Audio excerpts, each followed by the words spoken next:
তারা এখনো বোঝে নাই যে তারা বাবা নাই। বাবা বলতেছে আসতেছে, বাবা আসতেছে, বাবাও ছেলে বলে বাবা অ্যাক্সিডেন্ট করছে, বাবা অ্যাক্সিডেন্ট। ঘুম থেকে উঠে দেখি উনি গোসল করতেছে, তারপর যাওয়ার জন্য কি কাগজ নিল ব্যাগে নিয়ে যেতেছে। আমি দরজা লাগাবো এই জন্য আমি দরজার সামনে দাঁড়াইছিলাম। উনি দেখি দরজার সামনে জুতা পড়তেছে দাঁড়ায় দাঁড়ায়, কিন্তু মানে কতক্ষণ লাগাই পড়তেছে জুতা, কিন্তু আমি দরজা লাগাইতে আমার মন চায় না যে আমি দরজা লাগাই। আমি কি থাক, যদি দাঁড়ায় দাঁড়ায় জুতা পড়তেছে পড়ুক, আমি পরে লাগাই দরজা। তারপর উনি যাওয়ার পরে আমি তারপর দরজা লাগাইছি। আজকে কেন জানি উনি যাইতে চাই না দরজার সামনে থেকে।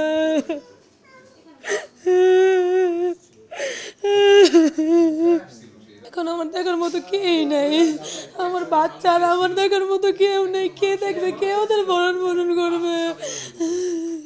ব্যবসা শুধু লস গেছে আর লস গেছে, তাদের তো কোনো মানে এখন যে একটা উন্নতি হবে বলছে যে আমার এই কাজটা হইলে তারপর আমার এই এখন একটু ফ্যামিলিতে যা দেনা টেনা আছে সব আমি তাদের দিয়ে দিব।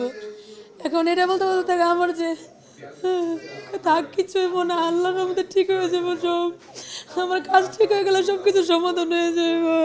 হয়তো বা বাড়ি গাড়ি বা ওরকম বড় ফ্ল্যাট বা ওরকম রাজকীয় নাই, কিন্তু তাদের ছেলেমেয়েরা কোনোদিন অভাব বুঝতে দেয় নাই, তাদের রাজার হালে পারছে।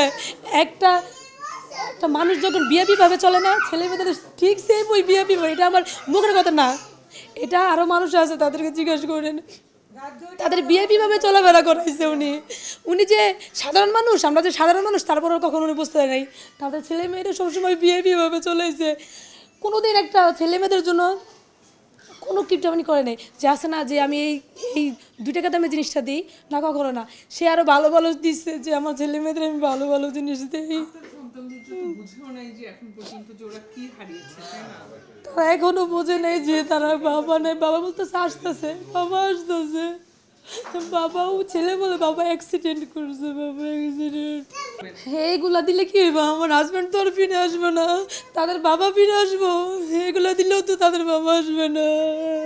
তার জন্য আমার ছেলে মেয়েদের দেখে, আমার ছেলে মেয়েদের জন্য আমার হাজব্যান্ড যেভাবে চলাফেরা করেছে আমার সন্তানরা ঠিক সেভাবে চলাফেরা করায়। আমার বাড়ির আশেপাশে প্রত্যেকটা মানুষের জিজ্ঞাসা করেন ওদের কীভাবে চলাফেরা করাইছে। দোকান থেকে কমপক্ষে প্রতিদিন 2-3 বার থেকে 2000 টাকার কম কোনো সময় কিছু কিনা যায়নি। খেলনা দুলনা হোক, খাবার হোক, যাই হোক, রিক্সাটা চলাফেরা ঘোরা, প্রতিদিন তো রিক্সা পোলাপায়ের মেয়ে ছেলে মেয়েরা ঘুরতে যাইবই, তারা তো মিস নাই। বাবার এখনো তো বোঝে না যে ওরা কি হারাই গেছে, ওরা এখনো বোঝে না যে ওদের বাবা নেই। এখন চাইলেও তো বাবারে ফেরত পাওয়া যাবে না।